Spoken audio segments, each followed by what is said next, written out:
Erica Dillon has entered the waiting room.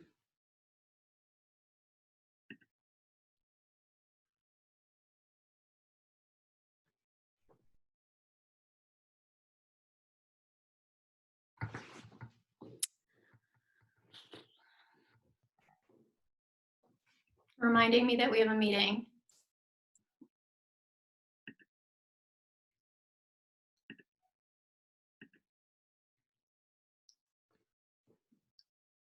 We are live.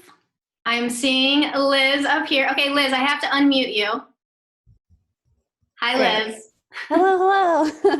Hi, I'm just figuring this out. This is like the first time that I have done a meeting like this. Okay, I have you big screen. Liz, Great, I'm awesome. so happy that you are meeting with me today, that I'm in person. I know, me too. I'm so excited. And I think this is like the first time we've talked like in real time. I think it is too. I mean, we've sent each other voice messages back and forth, and I've been following you, which seems like years. Same. Yeah, I've been following you for a while now. So everyone, I actually have my phone right here. And let's see here. Oh, wait. Sorry. I'm just making sure that everybody can hear us. I have a message. Hey, ladies, FYI, I can't hear either of you. Might be something on my end. Unmute. I don't want to unmute everybody. Unmute all. Let's try that.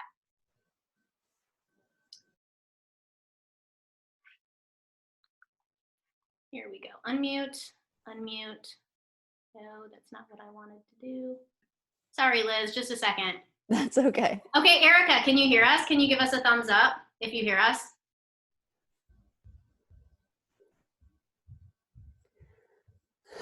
Erica's the one in here. Sorry, Liz. I know that everyone who's watching on my Instagram Live, go click the link in my bio. I'm chatting with Liz White on there. And we're going to be on Zoom. So cool. Sounds like she's coming back on her end. We can go ahead and get started. If anyone else says they can't hear us, I'll make sure that it's working. You can hear me, right? I can hear you, and then like when I do Zoom, I put everyone on mute except who's talking. Yeah, that's what I figured. That's what I had originally. Thanks for hanging with me through technical difficulties, people. Liz, so excited that you're here. For everyone who is entering, or if you're watching my live on Instagram, make sure you go check out the Zoom, link in my bio. Liz is an NLP trainer, a master success coach.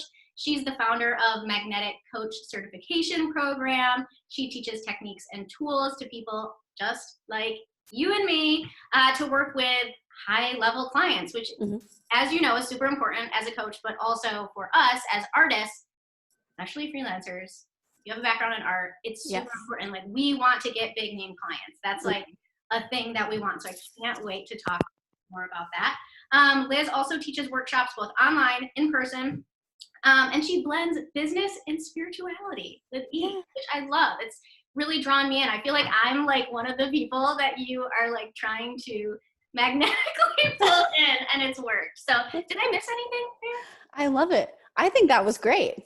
Cool. I'm like, I want a copy of that. Let me put that on my website. Yeah, right. Okay, so a couple people entered in, and I just want to make sure that everyone can hear us okay. If you can, yes, cool. Erica said that she can hear us. This is so much fun. You do Zoom calls all the time, don't you, Liz? I do, yeah. Zoom is how I host client meetings, and then also how I host every training that I do for Magnetic Coach. Oh, perfect. Cool. So you're a pro at this. You're like, Molly, your shit is all over the place right now.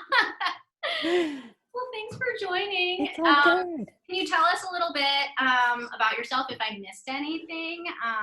We want to get to know you a little bit. Yeah, a little bit of a background. So I got my start in the online entrepreneurial world in 2012 with my first business. So I have a background in design, and I focused on high-end wedding event stationery and branding, and also branding and web design and development for female entrepreneurs. And so that was my main focus and my gateway into how I discovered coaching. I realized that as I was working with women entrepreneurs in their brand strategy and really going in on all of like that type A logistical strategy for making sales, I was doing a lot of coaching without realizing it. And that's what I actually ended up finding out was my passion more so than the design. I was finding myself really loving that part of my business. And I made the decision to stop designing quite abruptly. It took me a while to make that decision.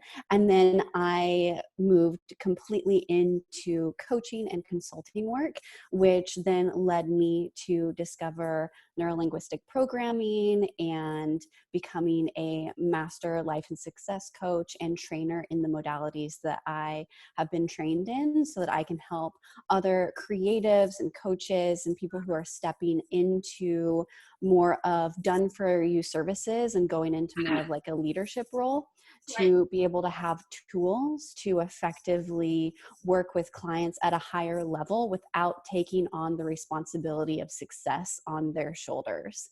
And also without becoming babysitters for clients, because you're not a high paid babysitter, you're a professional.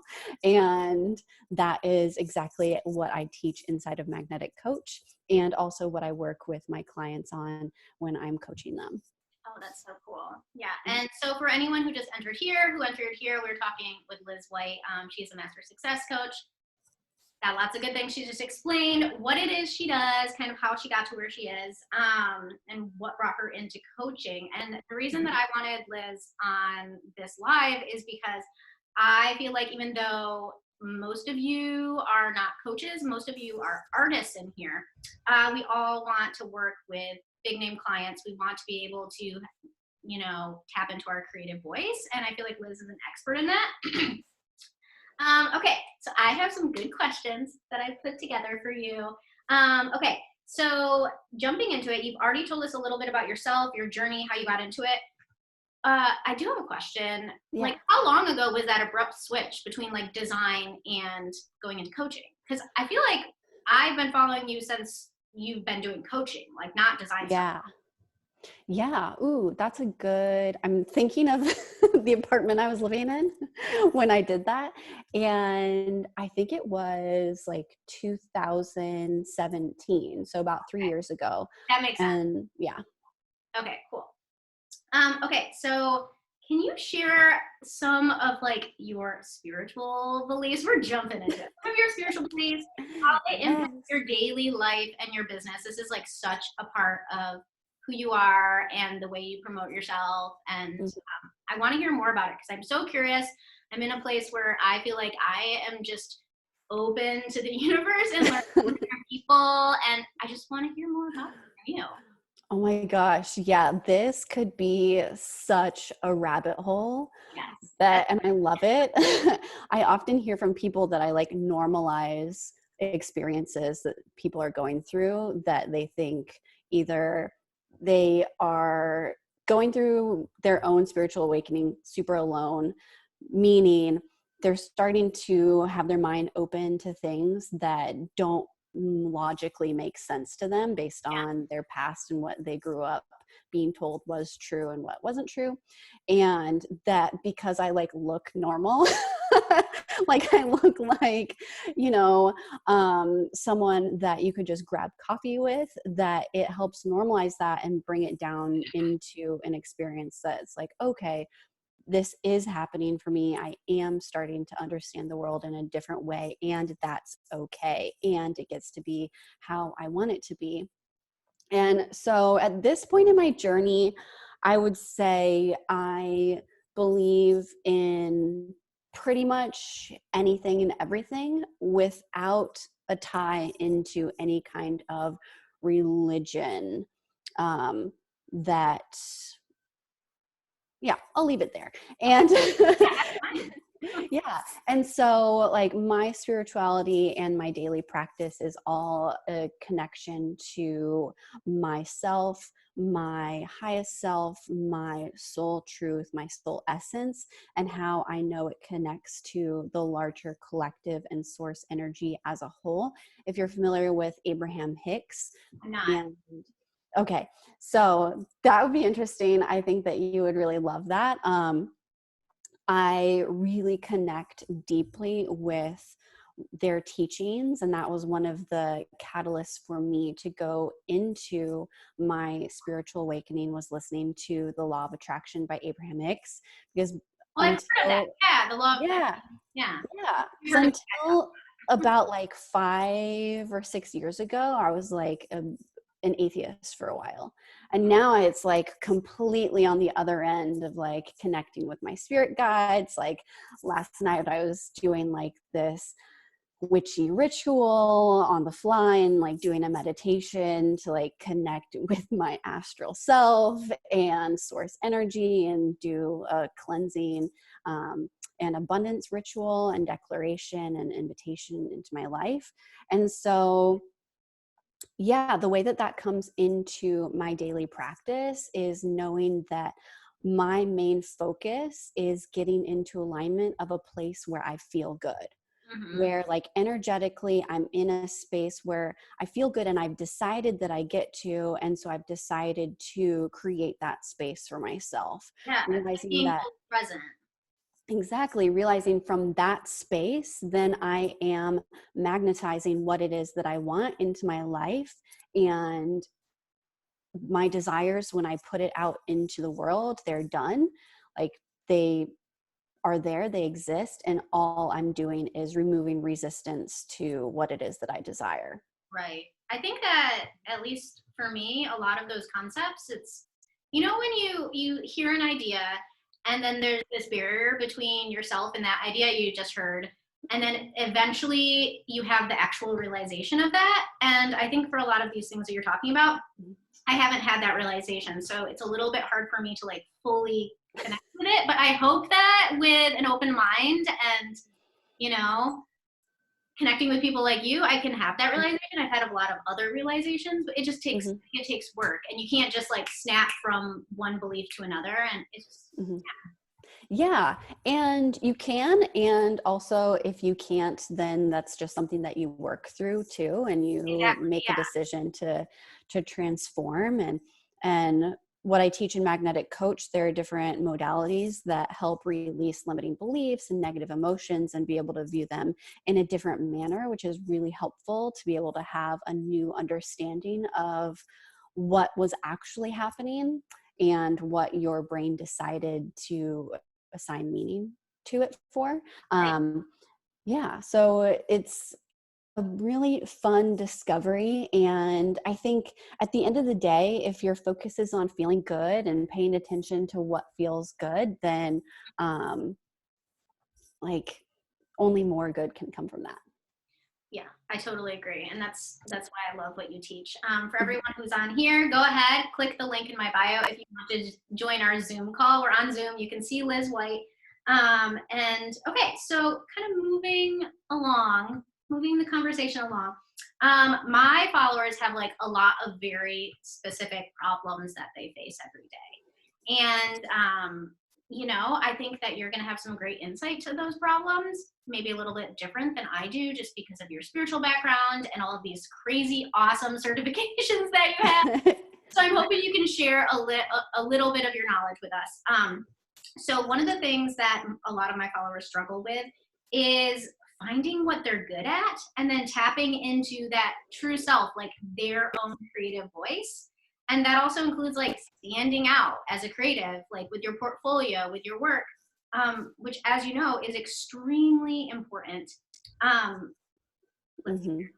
Oh, so do you have any daily tips for people in that situation where they're like, I'm just starting out, I have no idea what I'm good at, and I'm like feeling like my confidence is, but that's like the first step.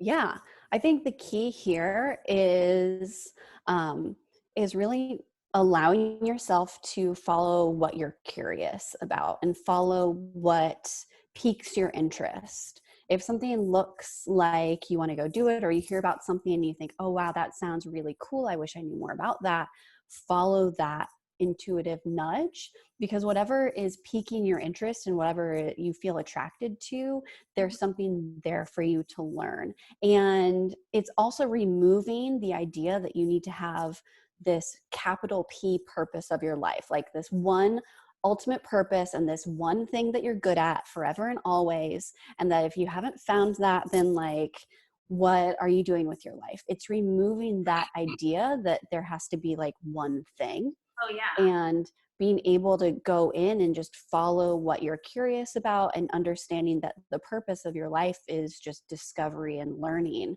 what you like, what you don't like. Focus more on what it is that you like. And in terms of like an art and creative business, when you are discovering and you're trying new things and you're learning more about what you like and developing skills to get good at something, or find that you have a natural inclination to be really good at something right away, then being able to understand too that like in the digital age and how we are social with other people online, especially as a service provider in the creative industry, it's putting yourself on display constantly, like Oh yeah. constantly understanding, okay, how are you using social media? It's kind of almost a bit of like a reality show at this point, of being able to, I'm curious about what other people are doing. I'm curious about, you know, what is happening behind the scenes, how they can help me, and putting yourself in the position of, okay, you are this person. How do you present yourself this way? What is it that people want to see from you in order for you to build trust, and in order for you to build recognition? It's getting highly visible and doing the work to remove whatever kind of fear you might have about that. Because at the end of the day, being successful online also is meaning that you're being seen online everywhere, Oh always. yeah. And you have, I mean, you Yeah. have to have like a certain sense of confidence to be able to do that. Mm-hmm. And I love how Mm-hmm. you say like removing those barriers in the beginning, like, and with the exploration and like going down the rabbit hole and experimenting Mm-hmm. with things. And I mean, I guess you didn't say this, but in my mind, it's like when you experiment, everything's not going to be great. Like you're gonna Right. really bad work. But if you are excited about it and you're curious and like you want to see what happens, like that's going to help you get to the point where, you know, people start seeing your work and they say, oh wow, this is cool, or it's not cool. And then you can start responding to that and like trying to connect with those people who are into whatever it is that you're doing. Yeah, exactly. And in building confidence too, the first step in that is making the decision that you can be confident and that you will be confident. And if you're not sure where to start, just simply going into the mindset and asking yourself, okay, if I was a confident person, like what would a confident person be doing in my situation? Or what do I think confident people do in this scenario? And just simply start to take on those actions and take on those beliefs of like, oh, well, if I was a confident person, I think that a confident person would probably believe that people want to see what they're doing, or they would probably believe that what they have to say matters and that people want to hear from them. Okay, so I'm going to believe that what I say matters, people want to hear from me, and people want to see what I'm doing. Right. So moving into that space, I assume takes a lot of practice. So like each day waking up and saying, I want to be this person. And something that I've seen you talk a lot about on your Instagram is saying, who's the woman that I want to be? And I'm going to start showing up as her Mm-hmm. right now. And Mm-hmm. that's been like so inspirational to me. But I've found that it is a practice. And there are days where like I fall short and I don't embody that woman. And in those moments, I really have to practice like self-compassion. And what has your experience been like with that? Because I feel like you've just been growing into the woman that you already were over the years, and I've been witnessing that. And like, how do you practice that self-compassion, like when you fall short? Yeah, it's holding immense grace for yourself. And listen, I used to be the kind of person where I had extreme social anxiety. Like the thought of going to an event terrified me. And the thought of like having people, like multiple sets of eyes on me, was like, I didn't even think about it, because like who was I to do that? And over the years, I really got my start in that because I got highly involved in AIGA and in AAF, which are design and advertising groups, and they have different organizations in different cities. And so I ended up on the board of these two groups, and I found myself helping manage events and being present at events, and because I was consistently showing up, being recognized, and having more opportunities to speak. And the way that I decided to shift was, well, if I'm going to have this business, if I want to be an industry leader, or at that point, that concept was still a little out there for me. So I was just like, well, if I want to be more connected with other people who are interested in what I'm interested in, then I need to show up. And okay, I'm not sure how I feel about being confident all the time, but I'm pretty sure that I could turn on confidence for like an hour or two, and I can build myself up for this, and I can show up. And then after that, I can be like, whew, oh my goodness. And I can sit on the couch, or I can take like a really long nap or have a really long. Yeah, definitely. So I would consider myself an ambivert, and now I definitely can turn it on. But the way that I get energy is being by myself, and being at home. A lot of like silence and white space is really important for me.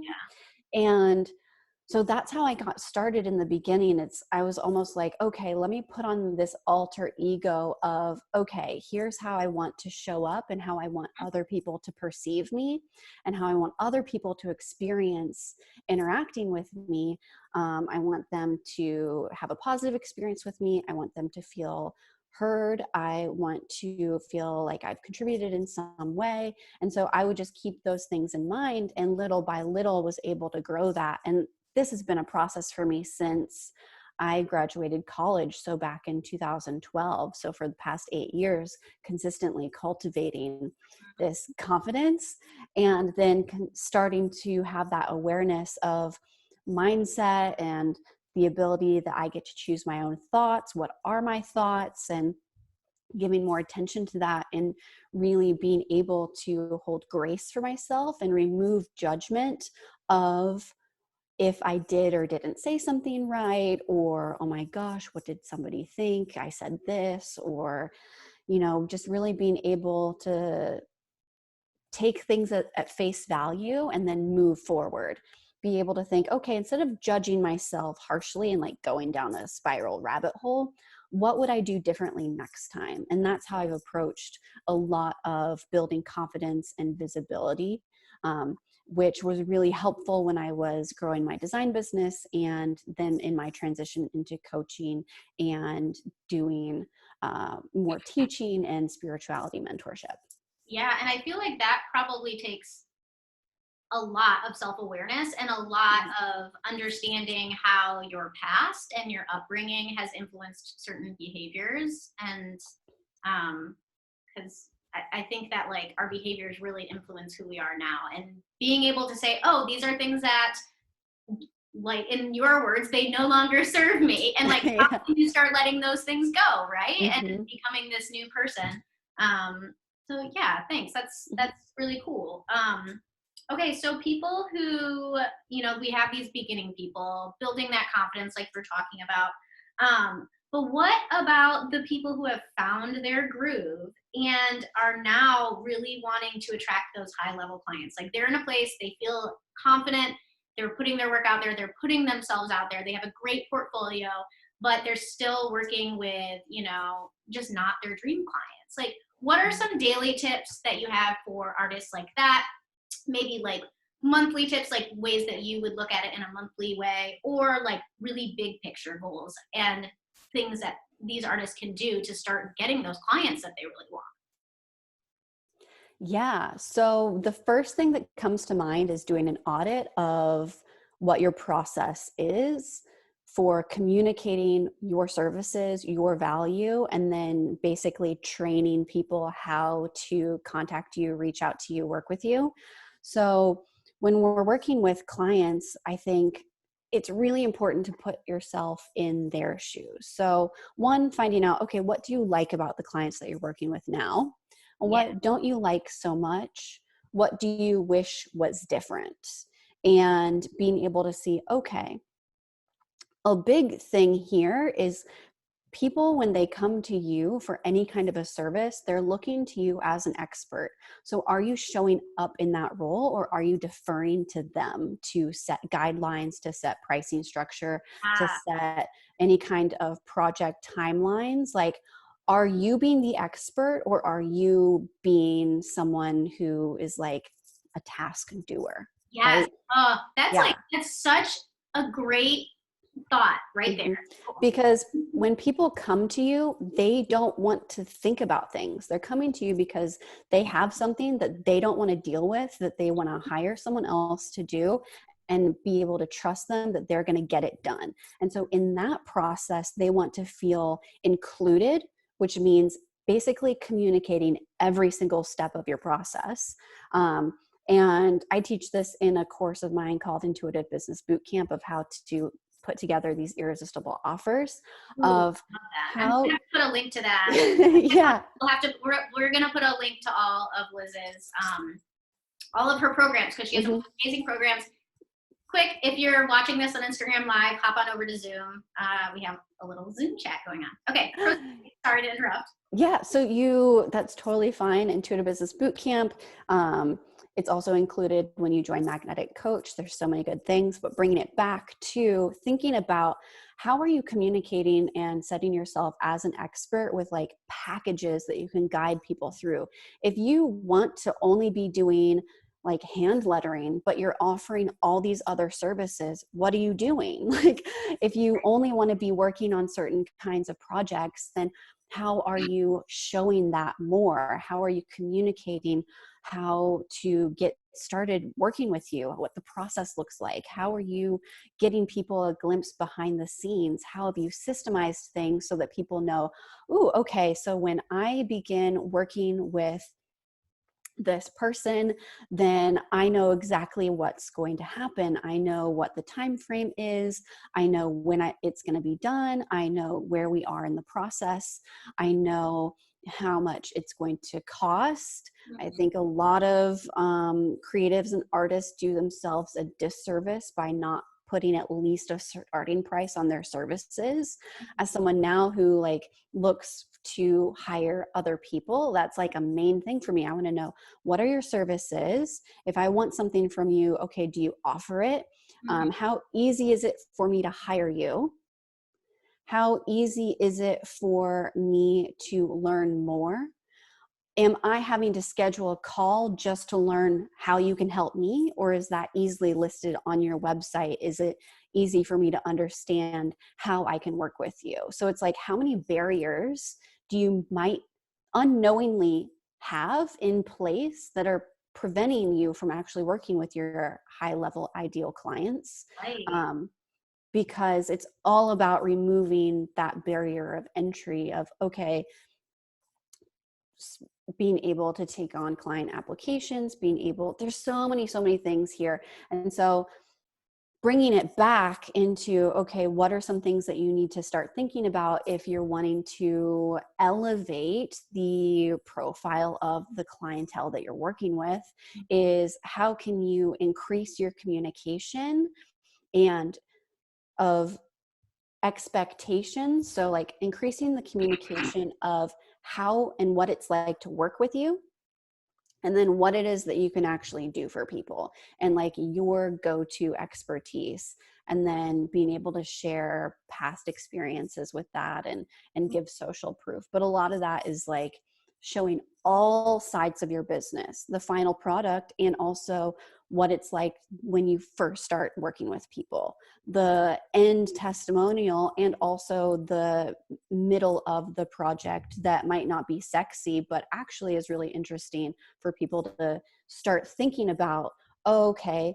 if I'm going to work with this person, then this is what I can expect along the way. And they're putting themselves in their shoes of being like, oh, that'd be so cool when I get my first round of revisions or my first sketches or my first whatever it is, being able to see the entire process. Oh, totally. And so, I love that you just like verbalized all of that, because you just verbalized my entire process with any high-end client that I've ever worked with. And so it's so cool to hear you say that, like removing barriers and making it easy for them to work with you. And then also what we talked about before, like in those beginning stages, building up that self-confidence in yourself and start showing up as the person that you want to be. Mm-hmm. And something that I've noticed when I work with like big clients and ad agencies is that they absolutely love it and feel very secure when you come to those conference calls and they say, okay, well, what's your process? Like, how does this work? Mm-hmm. And it actually puts you in this seat where it feels so empowering to be able to show up with confidence and say, oh, you're going to get rough sketches at this time. They're pencil sketches. They're going to be like this. And then you'll get these revisions, and then you'll get this. And then it just makes the client feel like, ooh, like I feel okay dropping $30,000 on this. Mm-hmm. And so you literally just explained it absolutely perfectly. I'm glad that we're recording this, because that's like really, really good information right there. Yes. Okay, so we had one question from someone that I felt like was a pretty cool, interesting question, because I feel this way like very, very often, and often I think I jump on this urge a little bit too quickly. And I think because you have a background in design, it's just you have a good combination of what your answer will probably be. So if someone was asking, when you're feeling like that tug to shift your branding, like your entire branding, like how do you personally go about that? Like not necessarily designing all this stuff, but like, should you just jump on that urge, that intuition? Should you wait? Should you feel it out? Like, how do you go about that? So my idea around this has like completely transformed from when I was working as a brand designer to now. And I think that people stress out way too much and put way too much importance on their brand. In the sense of shifting the understanding of when you're an artist, you're a creative, you're a service provider, you're a coach, you're whoever, you're a teacher, you're a speaker. The first thing that you probably might not even realize, like you probably realize it, but also you might not, is that you and your essence and like your aura and your energy is like your brand. And so what you're showing up and what you are showing and what you're sharing is really setting up the tone of your brand experience for other people. And, you know, I think if you're feeling the pull to like change your branding, freaking do it. Because what is that coming down to? Okay, maybe you want to start using new colors in your brand. Do it. Boom. Overnight, no one is going to care as much about it as you do. And if it's important to you, then do it now. Don't wait for someone to say it's okay to do it, because you're the only one that can give yourself permission to do anything in your business. And if you're doing a big pivot in terms of like your logo and your whole design, like start doing it, share the process of it. Understand too that like your logo, that's cool. But what people want to relate to you most as an artist, as a creative, is like your face. So like putting a face to your name. And like your overall brand style, which you'll find naturally and it'll likely develop without you giving too much thought to it. And like those are the really important things. So if there's certain things that you want to tweak along the way, just do it. But also, I want to invite you to think too, what is driving that desire to shift? Is it because something in your business isn't working in terms of you're not making sales and you think that a brand shift is going to automatically entice people to give you money and hire you? Or is it because like, oh, you feel inspired, you want to start using new colors, cool, or oh, a lot of things have changed behind the scenes. Things are going really well. You're having consistent sales and you want to share more about that and make it even easier for people. So really understanding what's driving that. If it's the idea that changing your brand is going to open the floodgates to new sales, I want to invite you to revisit that. Look into my program, Intuitive Business Bootcamp at lizwhite.co, and really get clear on what's actually happening there, and understand where brand comes in and where sales come in. And like, brand does not equate to sales. Right. Especially in the beginning. Totally. Very insightful. I'm like writing down everything you're saying. I had a question that kind of pertained to this, like showing up in your brand and how people are drawn to you showing up, right? Like your personality. And that's 100% what drew me to you and your brand. Like, I love creeping on you. I love, like, so you have great lifestyle content where you incorporate all this spirituality, and then you have legitimate like knowledge that you share, like really valuable knowledge. And I think that's a good example to any of like our artists who are watching right now, like going to you and saying like, what is Liz doing? Why do I really enjoy following her? Like, what about her brand is like that, and or is drawing me in, and not like copying your personality, but just using it as a tool to analyze, okay, like how is this brand impacting me?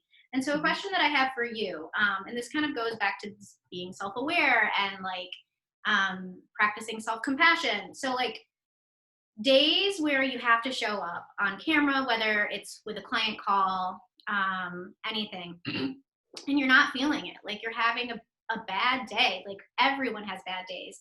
How do you put on that face? Like I know, as I'm an Enneagram 4, and so anytime I feel like I'm putting on a face and being fake, I don't know, it like really gets to me, and sometimes I do it. I totally do it, but I can still feel it in my soul. It feels like, no, Molly, don't do it. So how do you combat that feeling, like days when you don't feel like showing up?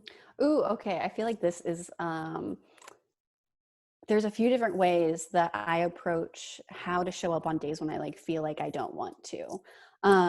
So whenever I'm taking client calls, and if I'm maybe something like I woke up on the wrong side of the bed, or like I ran out of my coffee, or I'm just like feeling in a funk, I definitely have like a practice where I play my music, I light a candle, I do some Palo Santo or some kind of subfumigation, which is smoke cleansing, which can be with different tools like lavender, juniper, things like that. So I do things to intentionally set my energy so that I can be of service for my clients. So in that instance, if I'm not feeling the greatest, but I have client calls, I don't see it as like faking it or like putting on a front. I see it as, okay, I need to show up in the best of my capabilities for my clients, and what do I need to get there? How can I be really present? I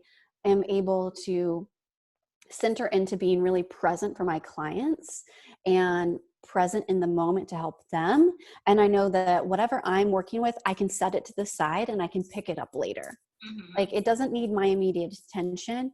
What needs my attention are the people who have hired me, the people who I am working with, who I am really excited to be there for them and be really present. So it's really just a shifting of, okay, I'm going to set this to the side and I'm going to get and drop into this present space and be able to open up and hold space for my clients, and I can address whatever I might need to address later.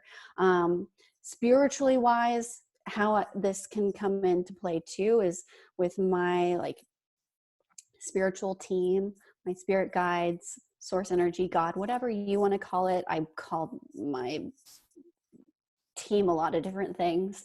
Is sometimes I'll just be like, okay, you guys figure this out, and like, you take care of it right now. Like, this doesn't feel good to me. So like, I'll have you handle this. I'll like have the universe handle this. I'll have God handle this. Oh yeah. I'll have like you guys can sort it out. And so like, I'm shifting my focus to what feels good, my clients, and what is ultimately going to serve them. And so that's really good if I'm feeling like I'm just having one of those days. In terms of, so that's like speaking to when I'm directly doing client facing things. I also recognize this might just be like some things recently is, you know, if I'm like not having a super good day, I might take client calls with my like visuals off, with my video off, or if I'm like, for whatever reason, but more often than not, like I come to client calls looking like this, like all cute, my eyebrows are on. And then I have also come to client calls where my hair is air drying.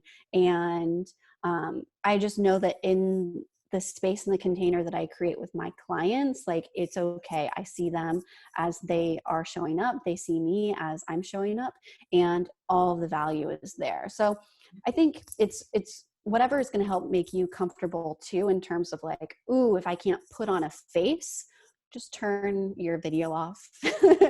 And that's as simple as that. And I do that approach with like Instagram stories as well, because I do like to consistently maintain an online presence, especially in stories and in video. And on days when I'm just like feeling like I am a potato, I'm going to share things. Yeah, I'm going to share things that maybe I'm not front and center on. And I've also over the years become more comfortable showing up in that way too. And just knowing that, you know, when I see other people just showing up and doing stories, however they are in that moment, like I don't really second guess or think anything of it. And so knowing when I am feeling inspired to show up, I'm going to show up however I might be in terms of, you know, appearance. And I think that's a go-to that a lot of creatives and artsy people think about, is like their appearance and how they're presenting themselves. And knowing that a lot of times, you know, it's all coming back to being really gentle with themselves and getting really comfortable showing up, and knowing that like you have value even if you're having an off day. Right. Totally. And I can't help but think that all that stuff that you just said really pertains to parenting, like being a parent and showing up with your children, because you have to show up with your kids even on those days. And also you kind of have to not necessarily put on a face, you know, but you need to be able to serve them in a way that's going to be helpful and empowering. And it's the same with clients. Like, man, I listened to this podcast by Janet Lansbury, and I love it because it's like about parenting, but I always think this relates to any relationship in life. And so it's cool that business tips and insight can really relate to life as well. Oh yeah. So let's see here. So something that I've noticed that you do on Instagram, on your social channels, is that you have some like very specific like marketing techniques that you use that I have found very attractive, that kind of like pull me in, especially with your Instagram stories. Like I think you do a lot of selling in your Instagram stories in like non-icky ways. Like it never makes me feel like you're on QVC and you're like, you have to buy this right now. But you always do these like subtle things that like entice me to DM you, things like that, or engage in your stories. Can you tell us a little bit about that? Do you have any tips for artists and how we can use some of those very specific techniques to hopefully like, you know, reel in some of the clients that we want to work with? Yes. So I love hearing this because a lot of times, like, I don't realize that I'm doing it just because it's like become a habit. Oh, you're doing it. And then, so then when I do get really intentional and specific about it, for me, I love just sharing how things are going to help other people and putting myself in the position of, okay, if I was going to purchase something from someone, what would I want to know? and start to share about that. A lot of times it's like a lot of behind the scenes. It's like more details, more like nitty gritty, how it's going to impact and help other people. Being able to think, okay, if you are an artist, a creative, you're doing some kind of service where you're delivering an end product to someone fully formed, then how can they put themselves in the shoes of being a client of yours, of like learning how and what they are going to get from you. So being able to right off the bat, just think, okay, as you are working with clients, or even if you aren't working with clients and maybe there's like a new style or a new thing that you want to shift into, and so you're doing like the imaginary client thing, right, where you're like, this is my process for doing XYZ service. You don't even have to say that you're making it up. It's just like, I'm going through the process of creating XYZ and showing it. Then people can put themselves in the position and in the mindset of, oh wow, if I'm their client, then this is what I'm getting in the beginning, in the middle, like in the end, and they're being able to see how you are delivering that service to them, which is really important because people want to know what to expect from you and if it's going to be consistent, and they want to make sure that, you know, when they give you money, what they get is going to be what they expect to get in terms of just like timeline, deliverables, communication, things like that. I think as artists, like that's why getting on and like doing lives, doing overhead shots of how you're creating your artwork and like being very concise with it, I think that's a great way to take the client and like bring them through your process so they can see it and say, oh, I feel confident giving this person money because they know what they're doing. Yeah. And even thinking too, so I'll go into more like Instagram story strategies of like really like quick tips, but thinking too of like, okay, if I'm going to create, if I like as a creative, as an artist, as a maker, whatever, then I know that like process is going to be a content bucket that I'm showing. So it's going to be end result, probably testimonials, some kind of like sharing for selling of like basically sharing and telling people how they can work with you. Because it doesn't always have to be like a big invitation of like, I have 5 spots left for May, come hurry up, grab it. If that doesn't feel good to you, then don't do it. But people need to be told what to do, which also means being told how they can work with you if they don't know. So I said like process, end result, testimonials, sales, and then like you, your life, and what's going on. But when I think of Instagram stories, the main thing that I want to do is lead people to feel comfortable communicating with me and DMing me and talking to me. You do a good job doing that. You really do. Thanks. So a lot of that, it's coming back to how am I removing the barrier of someone reaching out to me? How am I removing the barrier of, you know, it might feel a little bit intimidating to have someone reach out to someone that they've never talked to, especially if they're online or whatever it might be. So being able to really utilize the poll feature, the questions feature, be able to think too, okay, if I'm building a wait list, which I think anyone in any industry would benefit doing, building a wait list for a certain kind of service or interest or whatever it is that it might be, then I've found that the easiest thing for my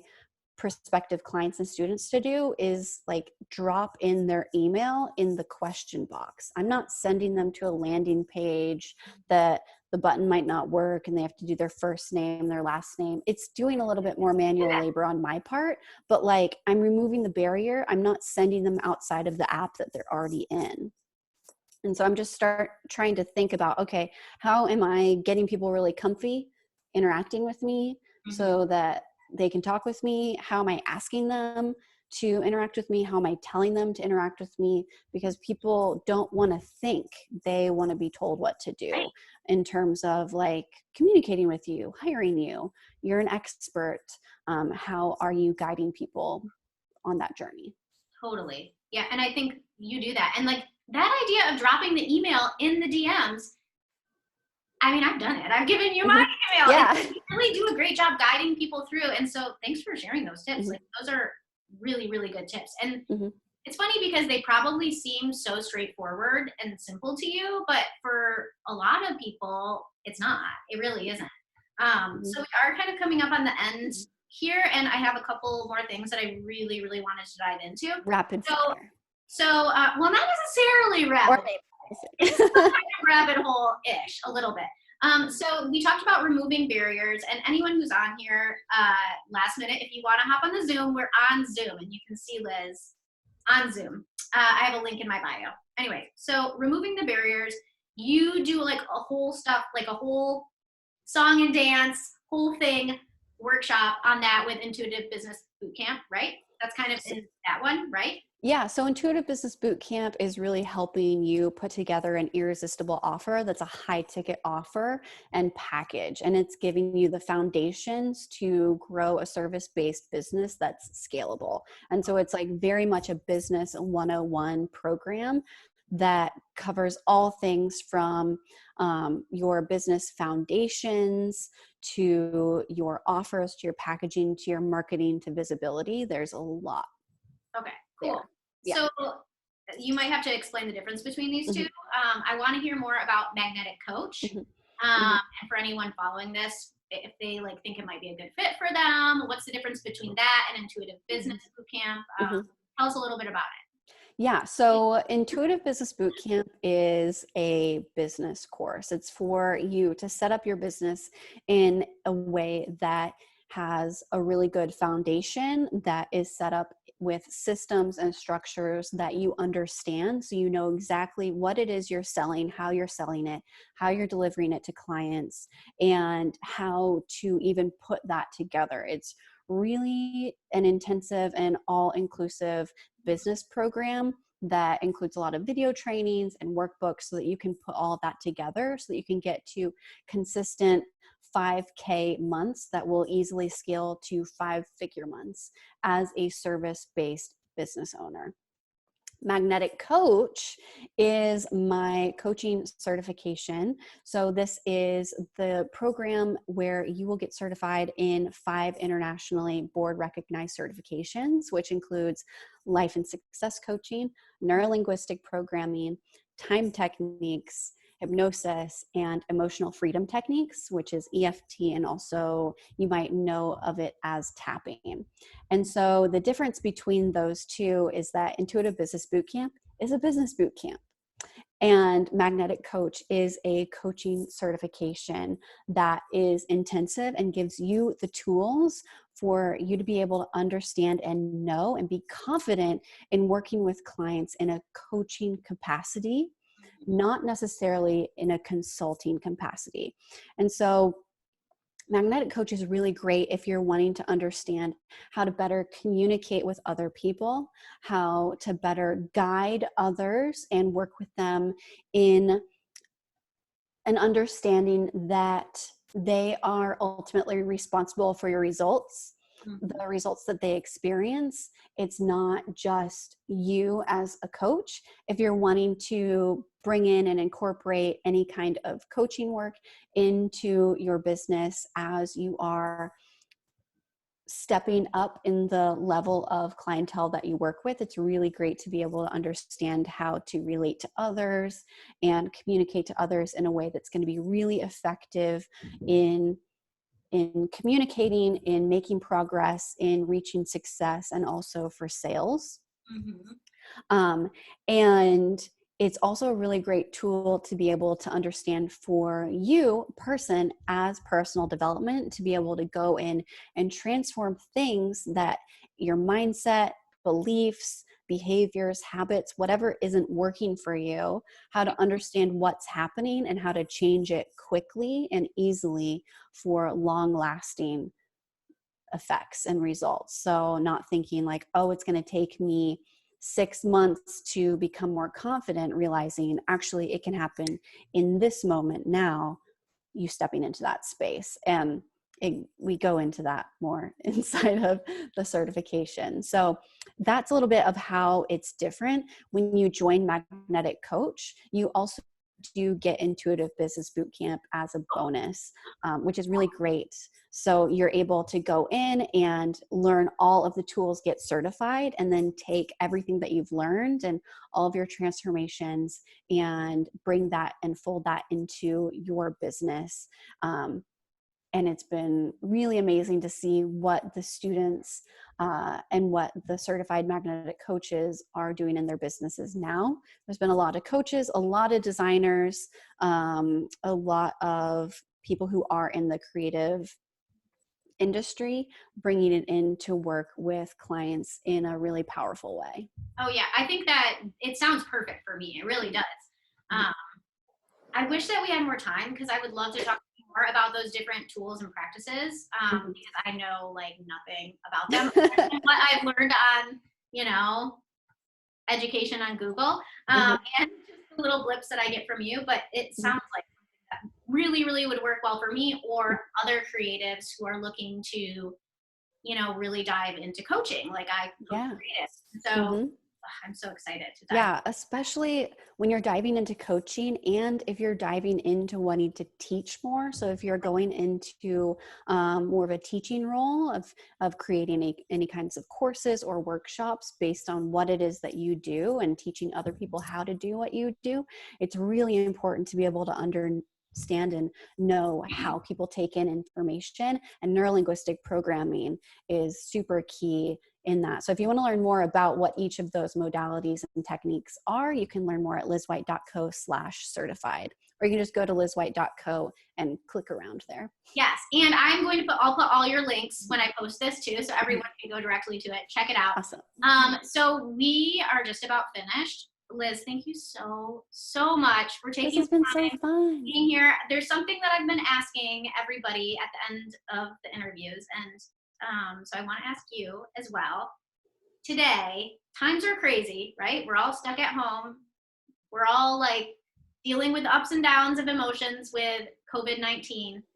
So I, every day, have been trying to find gratitude each day in different little things. So what are you grateful for today? I am grateful that ultimately this time, I know that things are all around us, buzzing around. But I am ultimately really grateful that I see the opportunity here and that I have created a life and business for myself where I am responsible for what I see in my life, and it's up to me to create the life that I want to experience, and that I know how to do that, and that I have done that, and I have been able to provide the stability for myself when in a marketplace, in an industry where that is communicated as not being the norm, right? Of being able to really feel certain and comfortable and inspired and creative within myself, and being able to immediately tap into that. And so I'm really grateful for everything that I've created for myself that's been a really good grounding space in other things that are happening outside of these walls that I'm in right now. Yeah. Well, that's definitely a special thing. It's something to be grateful for. So I'm glad that you see that, and I would expect that you would see that because you are very intuitive. So Liz, thank you so much. I really do appreciate your time. I know that everybody on here appreciates your time as well. So thank you so much for showing up. Yay, it's been so fun. I've loved talking about all of this, especially with a creative and artistic industry spin. Yeah, it's pretty fun. All right. That's it for today. I hope you have a great rest of your day, Liz. You too, Molly. It's going to be a great day. It will. It is a great day. It is a great day. The sun is shining. It's good. Okay, well, I will talk to you so soon. Thank you for everyone who's joined live and catching the replay. Thanks, everyone. Bye.